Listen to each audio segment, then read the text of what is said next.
Welcome dear students in S Shastri Academy. अगर अभी तक आपने हमारा चैनल सब्सक्राइब नहीं किया है तो कर लीजिए। आज हम स्टार्ट करने जा रहे हैं geometry chapter 1 that is similarity. Now basic proportionality theorem if a line parallel to side of a triangle, अगर एक लाइन है, लाइन एल है, एक ट्राइंगल एबीसी हमको दिया हुआ है और लाइन एल है जो कि parallel to BC. Line L हमको बताया है पैरेलल टू बीसी है। If a line parallel to side of a triangle intersects the remaining side in two distinct points. अब ये जो लाइन है एल वो ए बी को पी पर इंटरसेक्ट कर रहा है और ए सी को क्यू पर इंटरसेक्ट कर रहा है। Then the line divides the side in the same proportion. If के बाद जो दिया है वो गिवन होता है और देन के बाद जो होता है वो टू प्रूव होता है। ठीक है, इफ के बाद हमें क्या दिया है, एक लाइन है जो ए बी को पॉइंट पी पर और ए सी को पॉइंट क्यू पर कट कर रही है, इंटरसेक्ट कर रही है। इंटरसेक्ट का मतलब कट कर रही है। अब हमें प्रूफ क्या करना है, A P upon P B is equal to A Q upon Q C. Given है line L parallel to B C, to prove है A P upon P B is equal to A Q upon Q C. Theorem में जितने भी proves वाले हैं given लिखना है, to prove लिखना है, कंस्ट्रक्शन अगर है तो लिखना है। इस पर तुमको हाफ मार्क्स मिल जाएगा। गिवन में क्या लिखना है, जो दिया गया है। इफ के बाद गिवन होता है इफ अ लाइन पैरेलल, मतलब हमें दिया है line L parallel to segment B C in triangle A B C, line L parallel to line B C, ये हमको दिया है।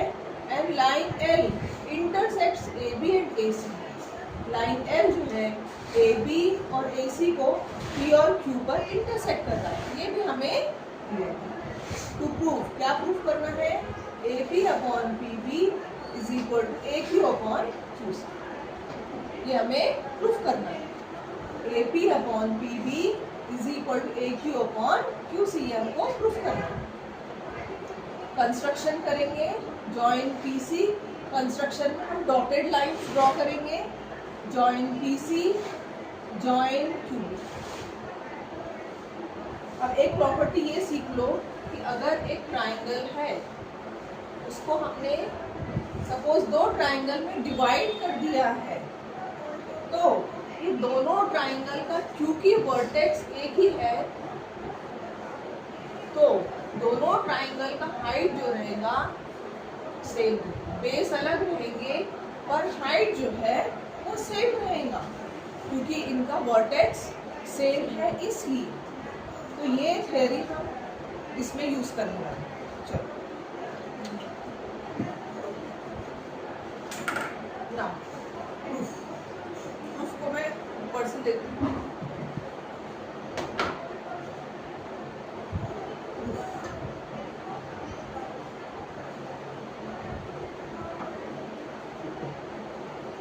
इन triangle A P Q and triangle B P Q.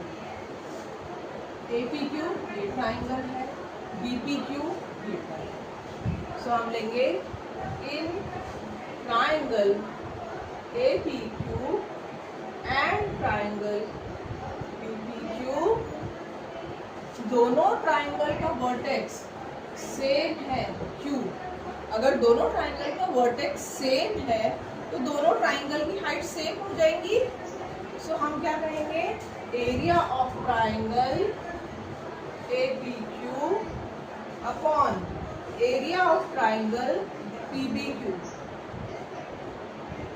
P B Q is equal to, क्योंकि दोनों की height same है तो उनका एरिया का रेशियो b1 अपॉन b2 आएगा और बेस क्या है, A P upon P B. So हम लिखेंगे A P upon P B और रीजन में लिखेंगे triangles having same height.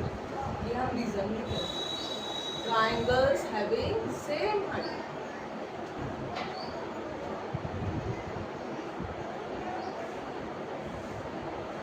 Okay इसको हम नंबर वन। ना सेकेंड केस में हम क्या लेंगे, area of triangle APQ and PQC या CP। सो हम लेंगे in triangle APQ and triangle CPQ and triangle CP, APQ CPQ। Again दोनों का जो वर्टेक्स है P से कॉमन है, कॉमन वर्टेक्स है। अगर दोनों ट्राइंगल का वर्टेक्स कॉमन है तो दोनों का हाइट सेम होना चाहिए। सो हम कहेंगे area of triangle APQ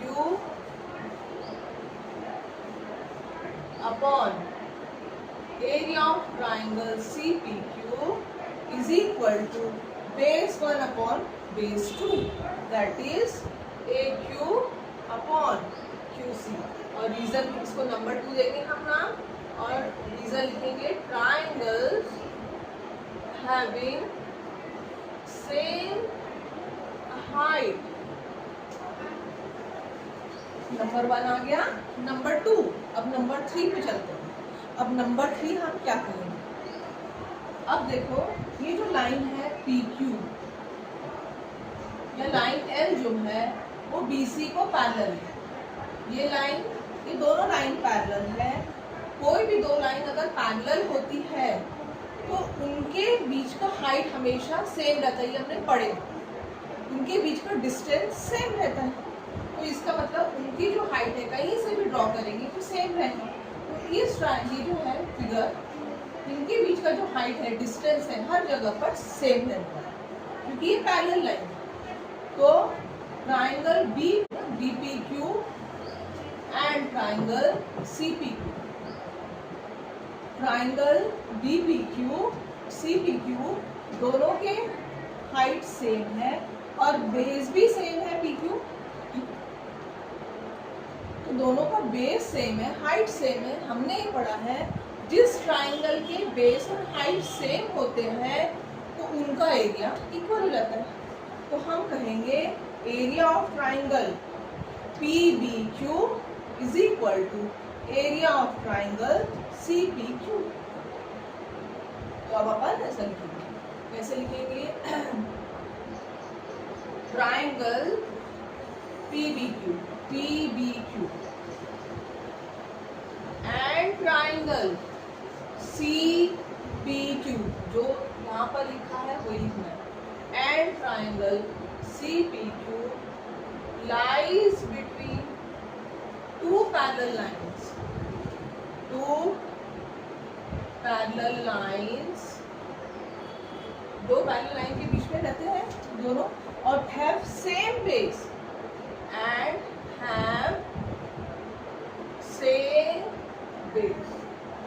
Therefore हम कहेंगे area of triangle PBQ is equal to area of triangle CPQ।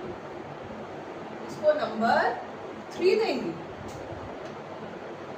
First part में हमने प्रूफ किया है कि कौन सा ट्राइंगल APQ अपॉन PBQ लिया है फर्स्ट पार्ट।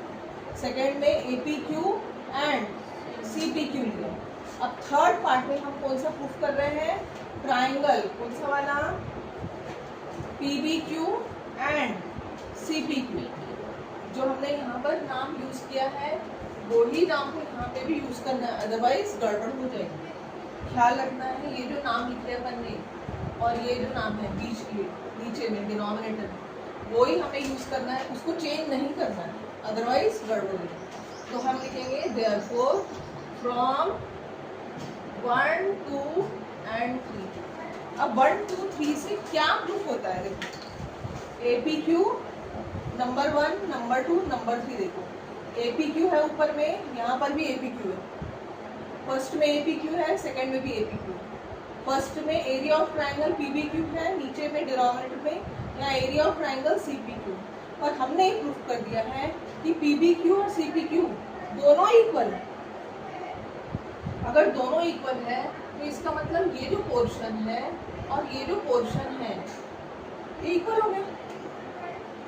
ऑलरेडी ये न्यूमरेटर इक्वल था और हमने प्रूफ कर दिया कि डिनोमिनेटर इक्वल है। तो ये पूरा पोर्शन इससे अगर इक्वल है तो अगर हमारा लेफ्ट हैंड साइड इक्वल है तो राइट हैंड साइड तो इक्वल होने ही वाला है। तो फ्रॉम 1, 2 and 3 हम करेंगे AP/PB is equal to AQ/QC। अब यहाँ पर देख लो कुछ मिसमैच हो रहा है क्या? AP/PB जो यहाँ पर प्रूफ में है सेम टू सेम वैसा ही आना चाहिए, ये थोड़ा ध्यान रखना है। AP/PB AQ/QC AQ/QC और लिखेंगे हेंस प्रूफ।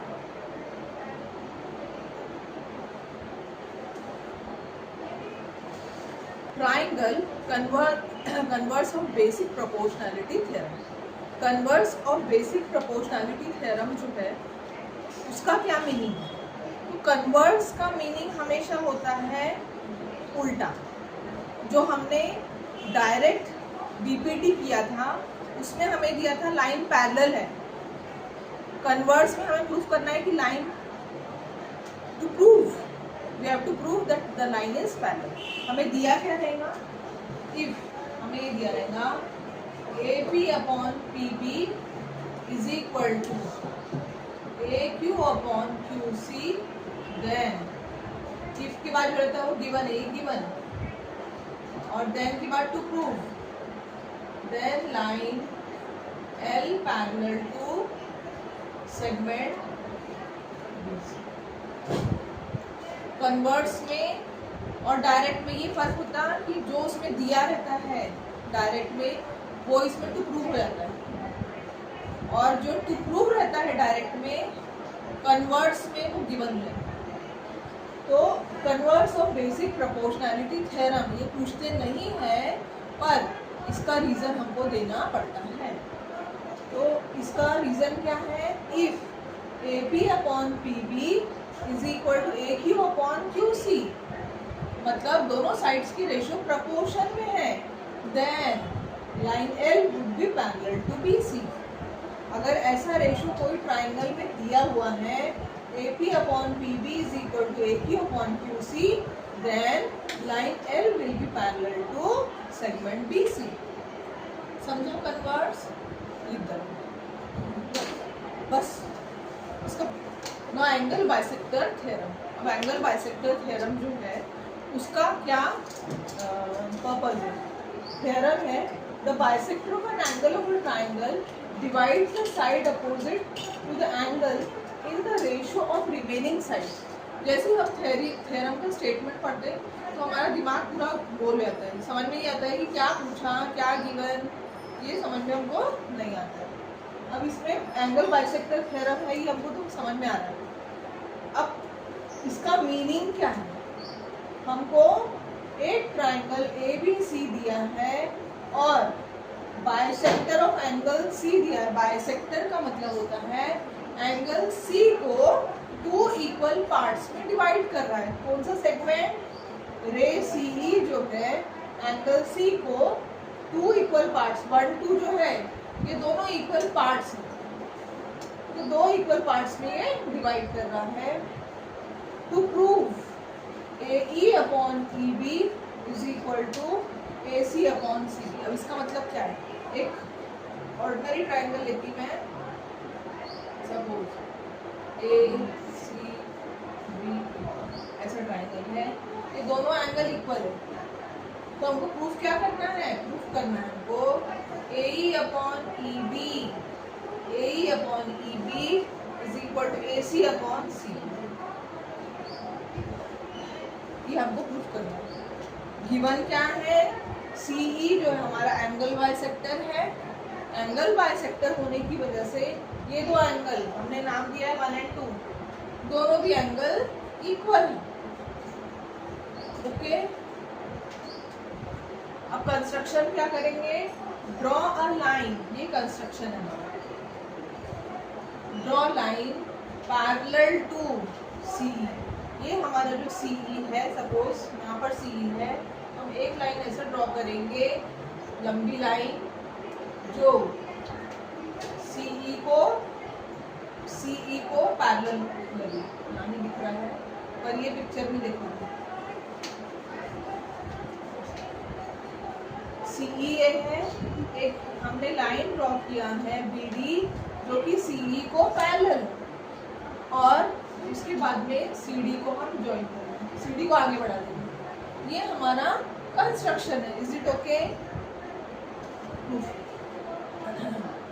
अब हमने 1 2 3 4 नाम दिए हैं अपने सहूलियत के, तो हम उसको स्पेसिफाई कर देंगे। क्या करते?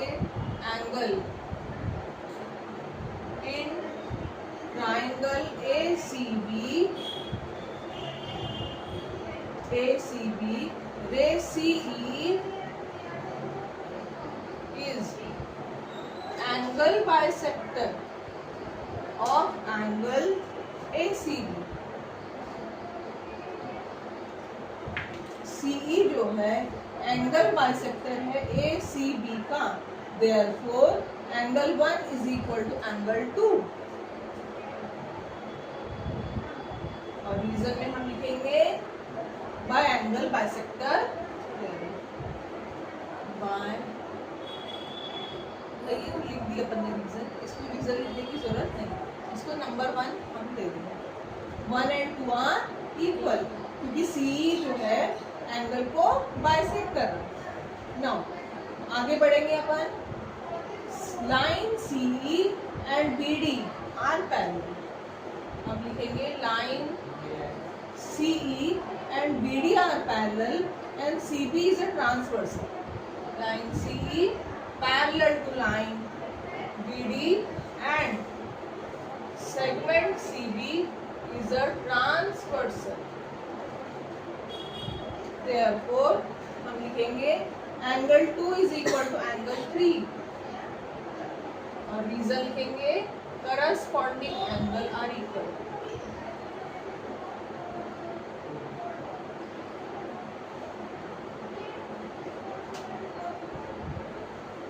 इसको हम नंबर देंगे 2। हमने कहा ये लाइन और ये लाइन पैरेलल है, ये ट्रांसवर्सल है, तो 2 और 3 ऑल्टरनेट एंगल है, कॉरेस्पॉन्डिंग एंगल में इसको नंबर 2 देंगे और लिखेंगे alternate angle are equal.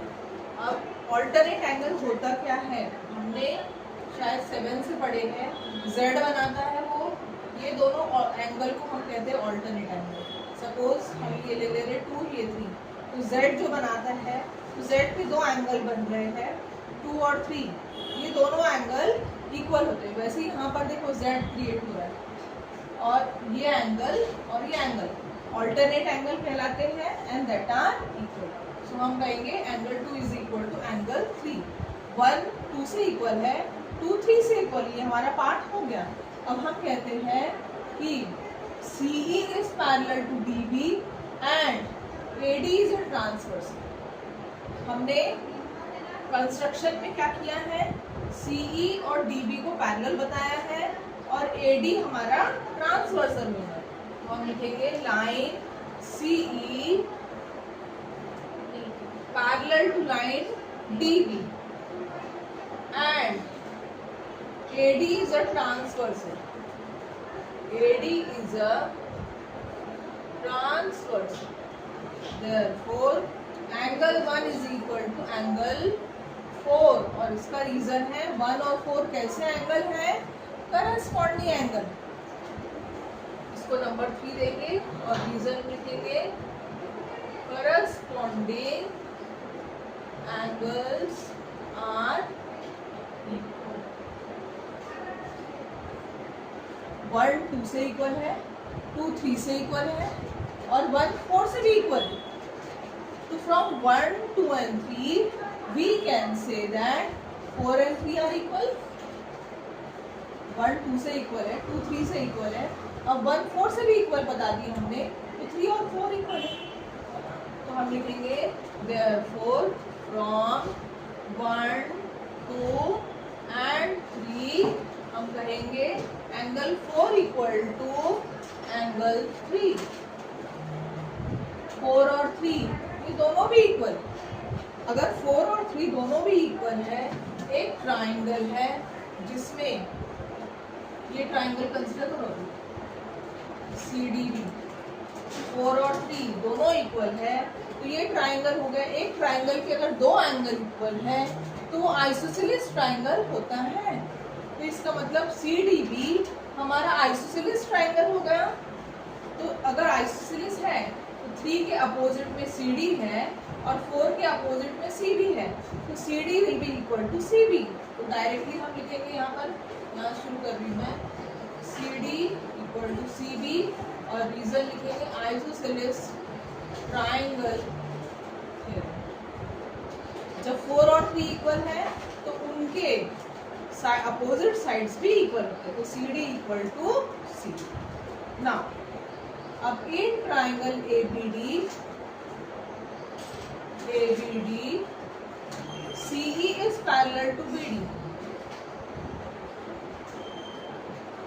therefore by BPT CE is parallel to BD, therefore by BPT AE upon EB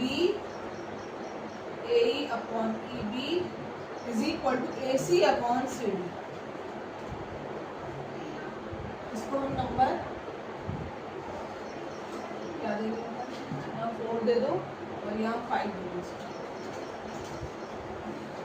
अब हमने कहा कि ये दोनों लाइन पैरेलल है और BPT के हिसाब से AE upon EB is equal to AC upon CD होता है, पर CD किसके बराबर है, CB के, तो हम CD के बदले में क्या लिखेंगे, CB।